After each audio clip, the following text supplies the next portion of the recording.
Bonjour, nous sommes le 22 octobre 2024. Merci d'être là pour écouter cette parole de Dieu que nous tirons de l'Évangile selon Saint Luc. Jésus, le roi des rois, c'est Jésus, le bon pasteur. Alléluia, Alléluia, Alléluia, Alléluia, Amen.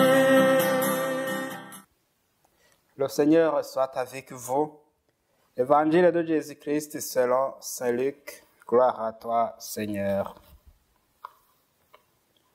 À ce temps-là, Jésus disait à ses disciples, « Restez en tenue de service, votre ceinture autour des reins et vos lampes allumées. Soyez comme des gens qui attendent leur maître à son retour de noces pour lui ouvrir dès qu'il arrivera et frappera à la porte. Heureux ces serviteurs-là que le maître, à son arrivée, trouvera en train de veiller. Amen, je vous le dis, celui qui, la ceinture autour des reins, le fera prendre place à table et passera pour les servir.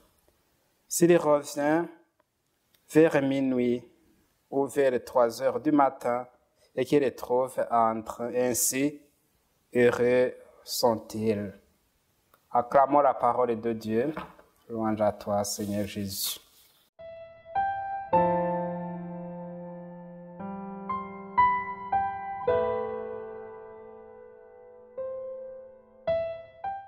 Frères et sœurs, en lisant cet évangile, ça m'a fait penser que naturellement, chaque fois que nous attendons une visite, que ce soit un parent, un ami, une connaissance ou une autorité quelconque qui vient nous rendre visite, nous préparons sérieusement. On fait du ménage, on choisit des recettes ou la tenue appropriée à mettre à ce jour en fonction de la considération que nous avons pour notre hôte. En tout cas, on fait quelque chose pour montrer que on s'est préparé à cette venue. Ce que nous faisons pour les autres personnes, c'est juste un prototype ou tout simplement un exemple, un modèle de ce que Jésus nous demande de faire pour nous préparer à l'accueillir chaque fois qu'il vient chez nous, mais encore quand il viendra dans sa gloire, peu importe à quel moment de notre vie il arrivera. Faisons comme ces gens qui attendent leur maître à son retour de noces pour lui ouvrir la porte dès qu'il arrivera et frappera à la porte. En effet, rappelons qu'avant de monter au ciel, Jésus-Christ a annoncé à ses apôtres cette bonne nouvelle.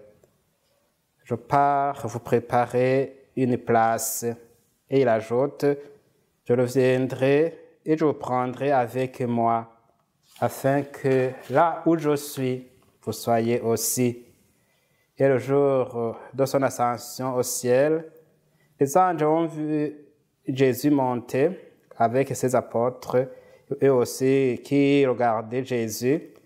Et les anges ont confirmé ces promesses que Jésus a faites aux apôtres en disant, « Pourquoi restez-vous là à regarder au ciel ?»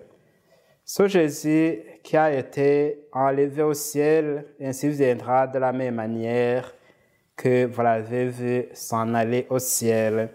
Et savez-vous quoi? Le jour de son retour reste un secret pour tout le monde, car, comme il l'a dit, personne ne connaît ni le jour ni l'heure où Jésus reviendra dans sa gloire.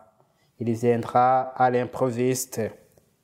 Tout cela, Jésus l'a dit, il nous l'a révélé pour que nous soyons avertis de tout ce qui arrivera à son sujet.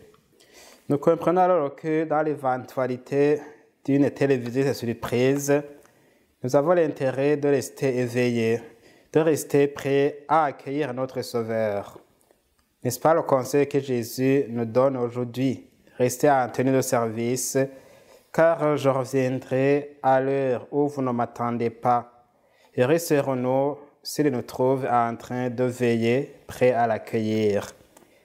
À chacune de nous, de vérifier alors la manière dont il se prépare à la venue de Jésus, parce que tôt ou tard il reviendra selon sa parole. La meilleure façon de l'attendre, c'est veiller dans la prière en essayant de rester unis à lui, de vivre selon sa parole en accomplissant tout ce qu'il nous a prescrit dans les Saintes Écritures. Cependant, les événements qui arrivent en ce monde peuvent occasionner de multiples distractions qui détournent notre attention et nous éloignent de Jésus et de sa parole. Nous resterons fidèles à notre mission dans la mesure où nous gardons notre confiance en Dieu en nous abandonnant à lui pour que lui-même nous dirige par son Esprit Saint qu'il a mis dans nos cœurs. Conscients que nous avons besoin de l'aide de Dieu pour vivre conformément à sa volonté, nous lui demandons à ce jour de rallumer à nous le feu de son Esprit Saint, afin qu'à chaque instant de notre vie, nous puissions discerner les signes de sa venue et l'accueillir avec joie. Ainsi, mériterons-nous la récompense promise aux serviteurs fidèles.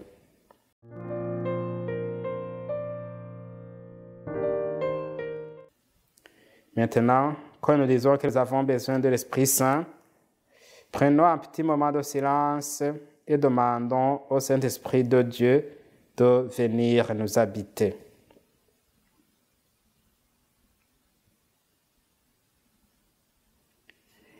Viens, Esprit Saint, et remplis le cœur de tes fidèles. Tout sera recréé et tu renouvelleras la face de la terre. Amen. Le Seigneur soit avec vous. Que Dieu Tout-Puissant vous bénisse, le Père, le Fils et le Saint-Esprit. Amen.